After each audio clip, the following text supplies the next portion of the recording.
3.8 out of 5. Whoa, no. That just doesn't work for us. Sound, speeding, camera, rolling scene 72, take 303, mark. No half stars on take 303. No half stars on take 303. Alright,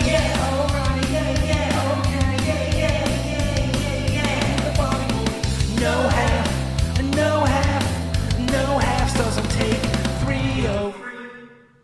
Welcome to Take 303, powered by 4-Way Media, the podcast with the guy who knows a lot about film. And his friend. I'm Nick Molinari. I'm JP Brooks. We're talking everything film and television, and today we are talking about Inside Out 2. But first, in cinematic news. Cinematic news! Sony buys out Alamo Drafthouse. I'm so glad you brought this up. I was going to talk to you about it. I heard it as well. Yeah, Eddie texted me. This is the monopolies becoming a thing again, and then with the studio owning the theater chain. Yeah, and I also heard that this was a law that was passed and was recently reversed a couple of years ago, and Sony's really the first group to act on it. Maybe we need monopolies to save theaters. Maybe that's the only thing we got left in the tank, because it raises lots of questions like, well, if Sony releases a movie, will they now only be released in Alamos, and that means prices for that goes up with a market that's already becoming nicher and nicher every day. Does that mean that now AMC has to compete and has to do dine-in versions of an AMC? As a person who probably knows a lot more about movie history, what do you think of it? Considering that it had to be outlawed and demolished almost as soon as it was created, it doesn't sound like a good idea. I've been projecting this for years. I saw the monopolies of how actors are involved in movies start up a couple years ago, like how Tom Holland and Adam Sandler, they were bought out by Sony and Netflix for movie picture deals. Those have not been a thing since like the 40s and 50s, where actors were bought by studios. So they could only act in those movies, or they had to fulfill a 6-picture deal or stuff like that. It's a star system instead of rolling out new talent. That's where you roll into the 60s and the 70s, where they have to abolish all that to give room for new voices. And then again in the 90s, when the independent cinema movement comes up. With the state of cinema right now, I think they need to try everything that they can. I mean, Disney owns so much as it is right now. I think they have to try as many things they can do to get movies into theaters, but I think they also have to use this as an opportunity to produce and push out more new content. As more and more of this happens, the independent scene is going to be coming up and coming up. I mean, I even saw a documentary about a film on YouTube that got a guy a job because the thumbnail for the video was like out of focus and was like intriguing and mysterious. It was like the complete opposite of the YouTube algorithm. But it's independent things like that that are going to rise up. So I think we're going to see more and more as we haven't seen a lot of originality. We're just coming from Inside Out 2. We watched so many trailers that were part 2s and part 4s and prequels. Speaking of which, Coraline is getting a spinoff. Please don't ruin Coraline, which is a great, I don't know if you've ever seen it. I have not. Coraline's fantastic. Also disappointing, the MCU is still trying to reboot Blade, and the second director for it dropped out. I thought MCU was done at this point. They recasted him as Mahershala Ali, and he's supposed to be the new Blade in their movie, but they've lost 2 directors at this point. What's the last MCU movie to come out? Marvels was the last one in November. The Captain Marvel one? The 3 of them. Man, they haven't really... They've been really quiet. They've really been pushing the shows more. Oh, that's what TV. it is. All right. And then the next one that's coming out is Deadpool and Wolverine. Right, but that's owned by No, it's MCU? Yeah. Oh, okay. It's canon now. Oh, it's canon. All right. We'll be talking about Inside Out 2 after the break. Everybody has a vision. Everybody has a dream. Something that needs to be captured on the big screen. We at 4-Way Media love taking your passion projects and bringing them to life on the big screen. Whether you're a small business, a passionate artist, or a small business owner, with expert videography and photography, we're going to take what you love to do, what you love to make, and transform it into a cinematic experience. 4-Way Media. And today we are talking about Inside Out 2, starring Amy Poehler, Maya Hawke, Kensington Tallman, Lewis Black, Tony Hale, Lisa Lapira, Phyllis Smith, and Ayo Edebiri. Inside Out 2 picks up where Inside Out 1 left. Riley has just turned 13, and has now been invited to a hockey skills camp. However, puberty has just begun, and now Riley has to deal with all the new emotions like embarrassment, anxiety, and envy. And we watch as joy and the old emotions try to wrestle with the new ones coming in. And that is what Inside Out 2 is all about. And I'm not a big person on animation, as we have learned throughout these episodes, but I genuinely enjoyed my time at the movie theater today.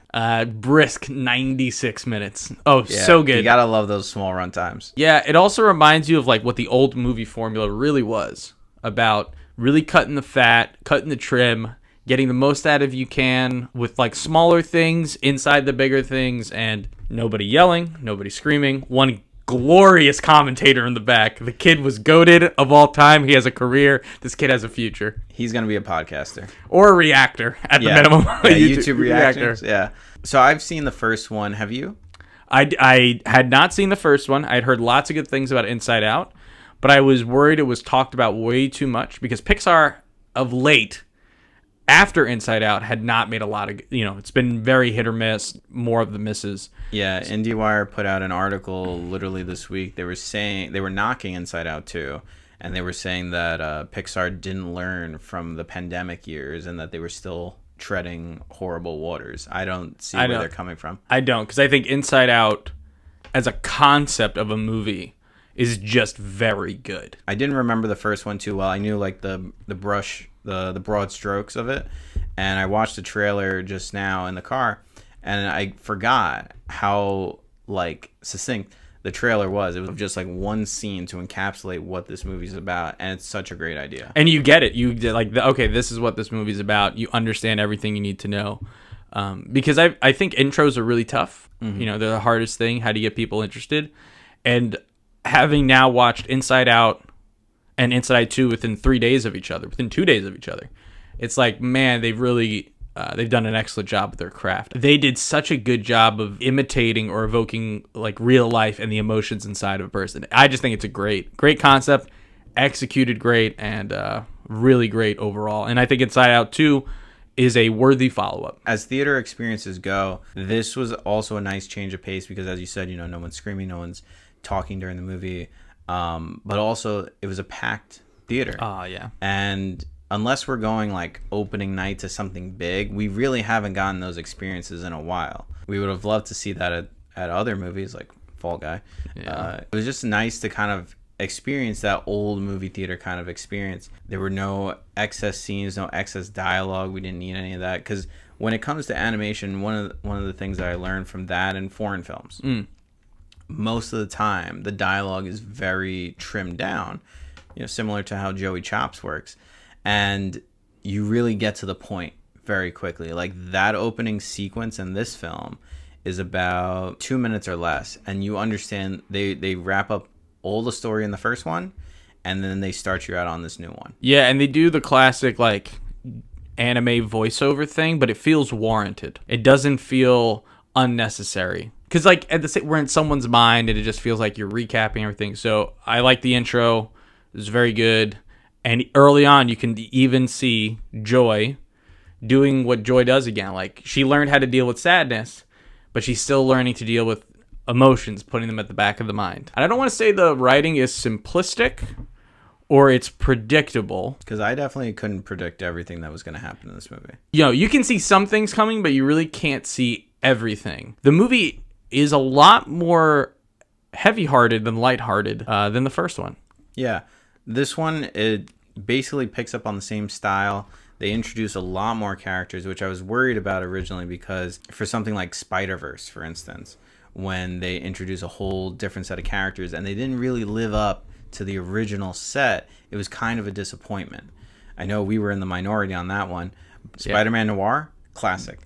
Spider-Pig, amazing. But this one, I felt like these characters still had, a good amount of screen time, and they didn't overstep boundaries. I mean, outside of plot, but they also brought the same amount of heft as the last set, and they didn't push those guys out to the shadows. So I really enjoyed that. Yeah, everybody had their place, right amount of screen time. And what I really enjoyed is even the parents, which really didn't have a lot of screen time, but it makes sense because we're watching Riley become a teenager. and deal with puberty, which Right. is And they even explain that in the beginning, where they show that family is this tiny little island and that friendship grew up into a bigger island. Yeah. So they actually do explain why all these things happen. So it's not like you're losing two characters. You're technically gaining other characters, and they're shifting in importance because it's a shift in life. And I do agree with you. I think it captured puberty very well. Yeah. And I think I watched Inside Out on Thursday. Today's Saturday recording. It's very easy to get teary-eyed in this movie for adults. And that's where I think it is too. I think kids probably will love it. And what has always been Pixar's bread and butter is they make a movie for kids, but that adults enjoy going to watch. Like, I had just as much fun as I think a kid would have been watching Inside Out. There's always, the things there that are specifically for the parents, because I forgot what I was watching some documentary, and they were saying like the beauty of what they do in children's movies, like good children's movies, is that they focus most of the story and the energy around the kid, the child audience, but then they leave in a little crumbs for the adults, because then they're not bored out of their minds when they have to take their kids to go see this movie. Yeah. And like things like the chasm Yeah. was just absolutely amazing. Probably went over that kid's head behind us, but all the parents understood the joke in that one. Yeah, and it's dealing with real topics that you remember going through as a kid, and you still remember even going through as an adult. Some of the big lines of, maybe there's just less joy when you're an adult. Like, really deep, impactful stuff that as a kid will make you think, and as an adult, you kind of,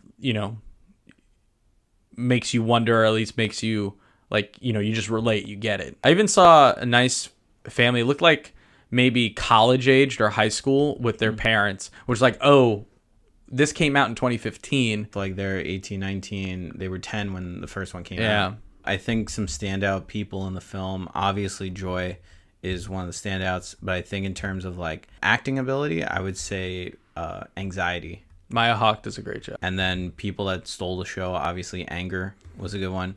Louis Black, yeah. The Pouch. The Pouch.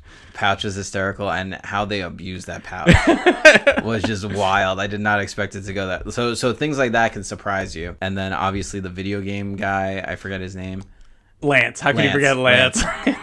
Classic. Yeah, that was the secret vault with all the things that are buried deep. Like that was really funny. I think my favorite character, Anxiety is just great for driving the plot. And Maya Hawke's voice naturally sounds anxiety ridden. I really like Noir, Wee Wee, like kind of silly. I thought they were just going to be a background one gag, but then they had some like relevance. I think everyone's great. I think every time that they take over control of that control board, it really just shows you like how advanced these emotions are. I think my favorite character is actually Disgusting. I really felt in the first one she took a bigger back seat. And this one I felt like she had more to say and more to do. It's really tough picking who your favorite is in all this, but it was good. Yeah, they all do a really good job, even Embarrassment. Yeah, Embarrassment was great. Sadness feels more like a character you like this movie, doesn't feel like a problem, which just makes sense. Kids, as they get older, learn to deal with sadness. Favorite scenes? The Vault. I think The Vault is really good. For me, it's still the chasm.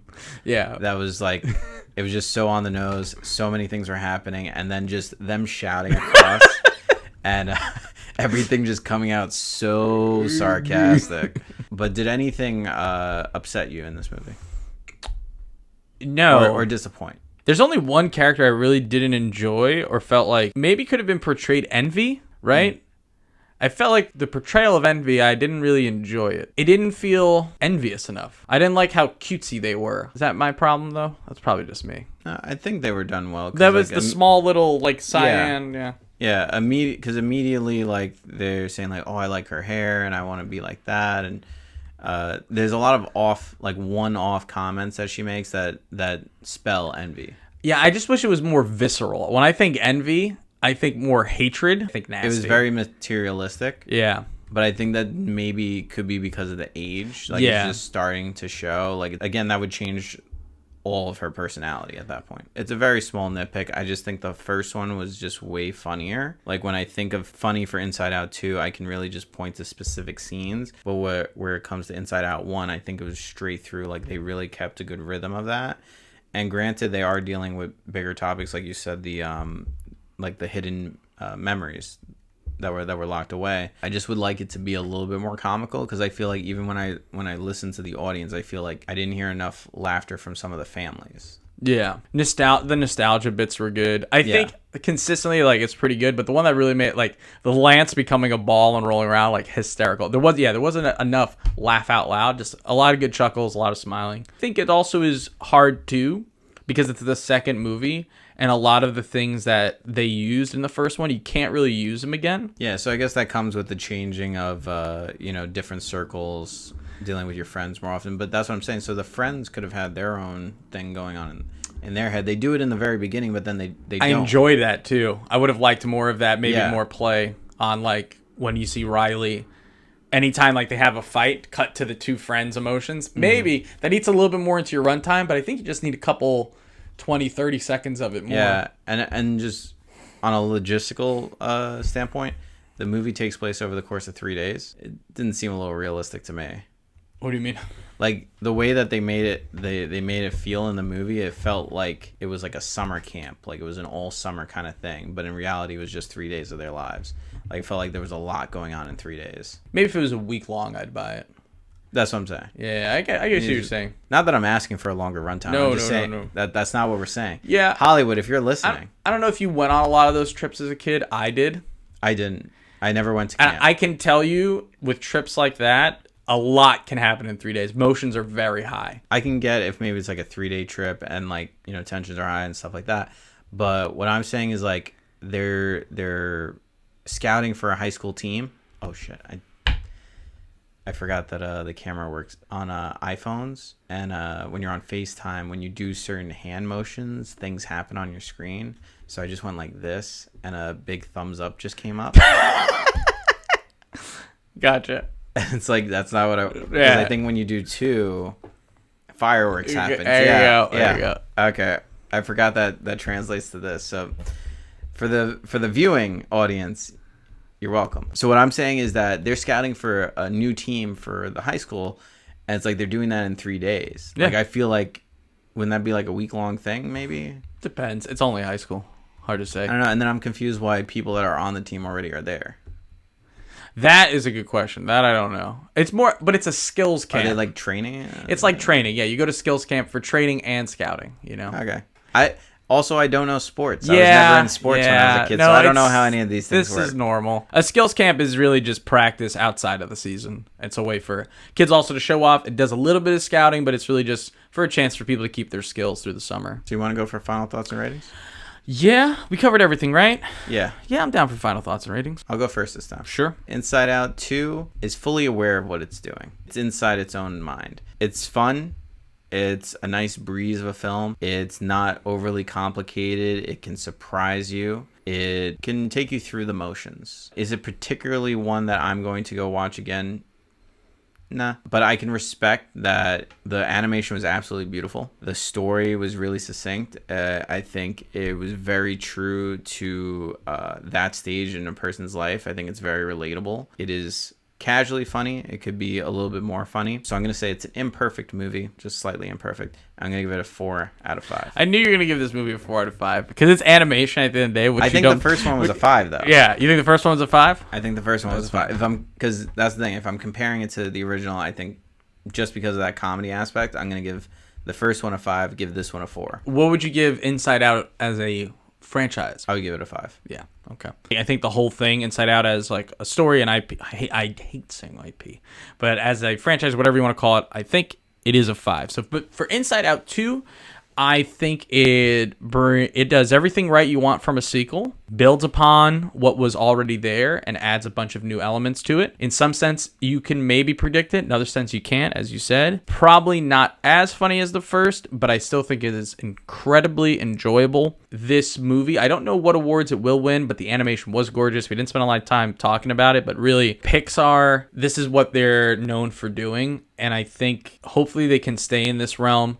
New ideas, new things. I think for me, these are probably some of the 2 best animated films that have come out in a long time, and especially from Pixar. I mean, I think this is just how you do an animated movie. Yeah, it's a 5 out of 5 for me. And I'm always going to give the slight edge to animation, and I really enjoyed it. And I think why I want to give it a 5 out of 5, maybe, yes, I was a little disappointed that it wasn't as funny maybe as the first, but I think the depiction of anxiety of a kid, of puberty, is nailed so perfectly and described so simple that a kid could get it, but has so much depth that even as an adult, I felt it in the theater. I was really moved, actually, by all the thoughts and all the feelings that Riley's going through, that even as an adult today, I still personally struggle with. So I think that's where it touched the heart, and I have to. Coming of age story, I'm a sucker. Coming of age animated story, big time sucker. It's a 5 out of 5. It's been another episode of Take 303. Thanks so much for watching. If you liked anything we did, we are now on YouTube. Would love if you could go subscribe there. Like, comment, subscribe, all that jazz. If not on YouTube, you can check us out on Spotify and at FortWay_media on Instagram and Take.303. This week's question of the week is, what is your favorite Pixar movie? Do you have one? I think this is our first Pixar movie. It is. It is, right? What is your favorite Pixar movie? And then I think a real simple one, Inside Out 1 or Inside Out 2 is the poll question. Which one did you prefer? I'm still struggling with this one. You're going with 1. I'm going with 1, and it's noteworthy that I also put this above Spider-Man Across the Spider-Verse. That's easy. That was the only... Yeah. If I think about it, that's the only other animation movie we did. Yeah. So, yeah, would love to hear your thoughts. Thanks so much for watching. Catch us next time when we turn on Netflix and watch Godzilla -1. Catch you all next time. Thanks for watching. Bye-bye.